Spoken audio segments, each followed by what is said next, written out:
बेटा हमने आपको क्या पढ़ाया था याद करो। कोवैलेंट कंपाउंड की कहानी खत्म हो गई। अभी क्या पढ़ना है हमें? Ionic compound.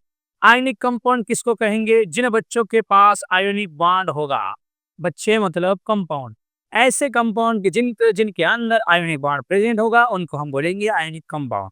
तो फिर देखो, हमने आपको एक बात बताई थी कि आयनिक बॉन्ड जो होता है वो बिटवीन किसके बीच में होगा? बोलो। बिटवीन टू आयन के बीच होगा, बराबर है कि नहीं? तो बिटवीन टू आयन मतलब आयन कितने प्रकार के होते हैं बच्चा? एक कटायन होगा, एक अनायन होगा।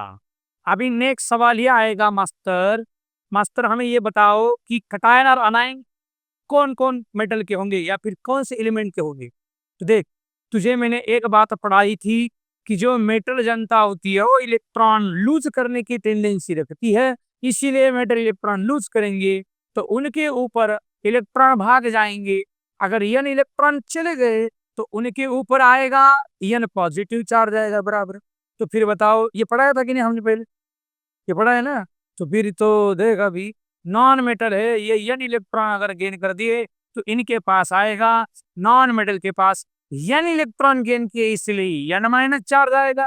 तो फिर हमें बताओ, ये भाई साहब हो गए कटायन और ये भाई साहब हो गए अनायन। तो यानी कि जो मेटल होते हैं वो कौन बनाएंगे?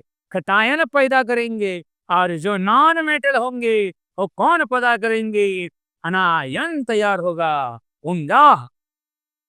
फिर अगली बात देखो, जैसे कि एक एग्जाम्पल आपके पास है, सोडियम ये मेटल है, ये चिंटू कौन है बोलो? मेटल। तो ये इलेक्ट्रॉन लूज करके यानी प्लस बनाता है, बराबर कि नहीं? तो फिर बताओ, अगर क्लोरीन होगा, इसको एक इलेक्ट्रॉन मिल गया तो ये बन जाएगा Cl माइनस। आप बोलोगे ये इलेक्ट्रॉन क्यों गेन करेगा? भाई साहब हमने अभी अभी आपको बताया था कि ये कौन है? Non metal. ये कौन है? मेटल, बराबर।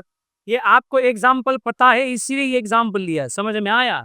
तो फिर बताओ, ई कटायन है, ये अनायन है, दोनों का अभी अपोजिट चार्ज है तो इनके बीच क्या होगा? अट्रैक्शन होगा।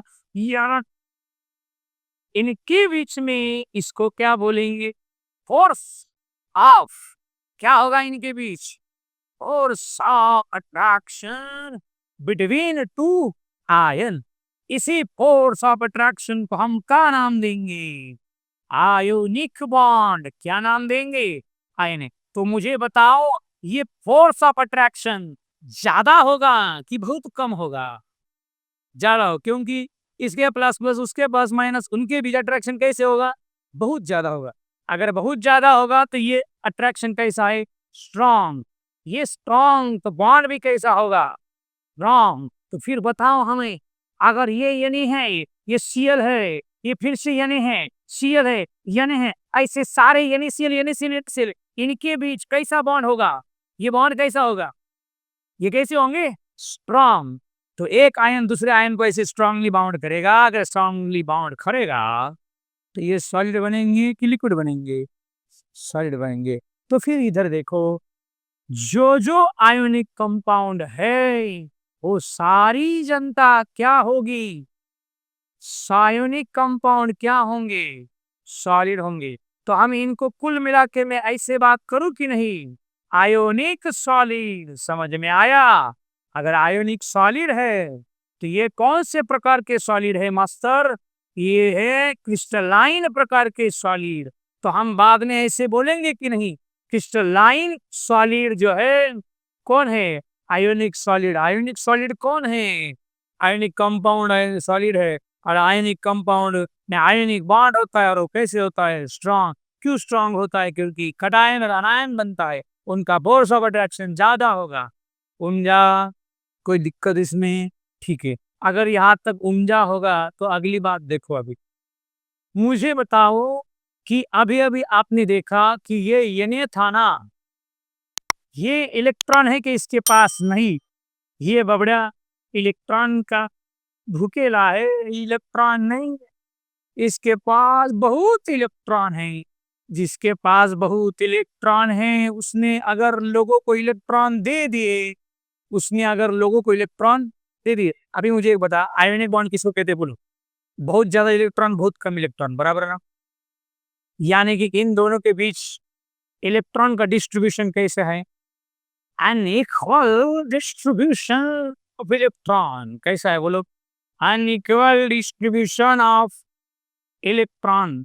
जब भी इलेक्ट्रॉन का डिस्ट्रीब्यूशन अनइक्वल होगा तब उसमें आयोनिक बॉन्ड का कैरेक्टर डेवलप होगा।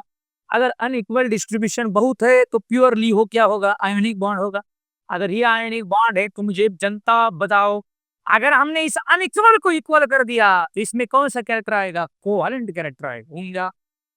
अनइक्वल को इक्वल कर दिया तो कैसे होगा? ये इलेक्ट्रॉन इसकी तरफ जाएंगे और ये बबड़े को इलेक्ट्रॉन नहीं है तो ये इलेक्ट्रॉन खींचेगा। ये इलेक्ट्रॉन खींचेगा तो थोड़ा सा इधर आएगा, ये भाई साहब थोड़ा सा इधर आएगा, मतलब इनमें थोड़ा सा क्या आएगा? Equal distribution. थोड़ा सा इक्वल डिस्ट्रीब्यूशन ऑफ इलेक्ट्रॉन आएगा। थोड़ा सा इलेक्ट्रॉन इक्वल डिस्ट्रीब्यूशन आएगा, मतलब पार्शियल इसके अंदर क्या होगा? पार्शियल कोवेलेंट कैरेक्टर डेवलप होगा। पार्शियल कोवेलेंट कैरेक्टर तैयार होगा और हमें इसी कोवेलेंट कैरेक्टर पढ़ने के लिए हमें कौन सा रूल देखना है? पजांस रूल। तो हम अगले वीडियो में कौन देखेंगे? पजांस रूल।